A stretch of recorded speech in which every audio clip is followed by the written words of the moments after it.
Friends, good evening. எல்லோரும் எப்படி படிச்சுட்ருக்கீங்க? Group 2 எக்ஸாமுக்கு லாஸ்ட்டு 40 டேஸ்க்கு நம்ம வந்தாச்சு. இன்னும் 40 டேஸ் தான் இருக்குது எக்ஸாமுக்கு. நானும் 1ஆந்தேதியிலேருந்து திரும்ப நைட் ஸ்டடியை ஸ்டார்ட் பண்ணிட்டேன். ஏன்னா நடுவில் ஒரு 1 வீக் கிட்ட பிரேக் வந்துருச்சு. நேட்டிவ்க்கு போயிட்டோம். பாப்பாவுக்கு வந்து முடி ரொம்ப அதிகமாக வந்துருச்சு. ஊருக்கும் போய் ரொம்ப நாள் ஆயிடுச்சு. பிறந்த முடி எடுக்கிறதுக்காக ஊருக்கு போயிட்டு வந்தோம். அதில் ஒரு 1 வீக் போயிடுச்சு.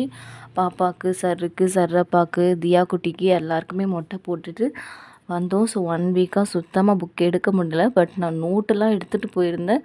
அந்த 500 சம் சீரீஸ் ஆச்சும் முடிக்கலான்னு சொல்லிட்டு. பட் குட்டீஸ் எல்லாம் இருந்ததுனால சுத்தமாக புக்கை தொடவே முடியல. ஒரு 1 வீக் அப்படியே பிரேக்காக போயிடுச்சு. ஸோ நேட்டிவ்லேயே போயிடுச்சு அந்த 1 வீக். திரும்பவும் இங்கே வந்து வீடெல்லாம் செட் பண்ணி க்ளீன் பண்ணி படிக்கிறதுக்கே அந்த ஒரு 2 டேஸ் ஆகிட்டு. ஸோ 1ஆந்தேதியிலேருந்து நான் படிக்க ஸ்டார்ட் பண்ணிட்டேன். பாலிட்டி ரிவிஷன் தான் ஸ்டார்ட் பண்ணியிருக்கேன். கிருஷோபா அகாடமி வந்து நான் உங்களுடைய ஸ்டடி பிளானை பிரிண்ட் அவுட் போட்டு வச்சுருக்கேன். பட் டிட்டோவாக அதை என்னால் ரெகுலராக ஃபாலோ பண்ண முடியல. ஏன்னா இந்த மாதிரி ஊருக்கு போகிற சுச்சுவேஷன்ஸ் இருக்குது. திரும்பவும் சர்க்குட்டியை வேறு கூப்பிட்டுட்டு வந்தாச்சு. ஸோ 2 குட்டீஸும் சேர்த்து பார்த்துக்கிட்டு படிக்கணும். ஸோ அவங்க ஷெட்யூல் படி லைனாக கம்ப்ளீட் பண்ணி ஒவ்வொரு டெஸ்ட்டாக என்னால் அட்டன் பண்ண முடியல. ரெகுலராக ஃபாலோ பண்ணி முடிக்க முடியல.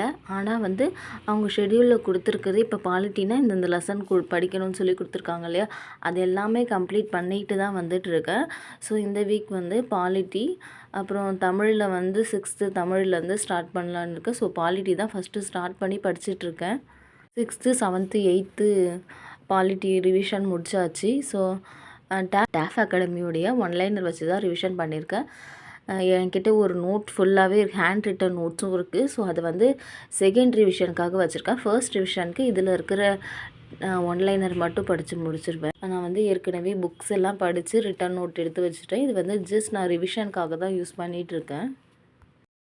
3 டேஸ் நமக்கு வந்து புதுசாக படிக்கிறதுக்கு கரெக்டாக இருக்காது. ஸோ ரிவிஷன் ஸ்டார்ட் பண்ணுங்கள். நீங்களும் புதுசாக படிச்சுட்டு இருந்தீங்கன்னா அதை எல்லாத்தையும் ஸ்டாப் பண்ணிவிட்டு இது வரைக்கும் படித்த வரைக்கும் ரிவிஷன் திரும்ப திரும்ப பண்ணுங்கள். டெஸ்ட்டு போட்டு பாருங்கள். ஸோ நானுமே டெஸ்ட்டு போட்டு பார்க்கணும்.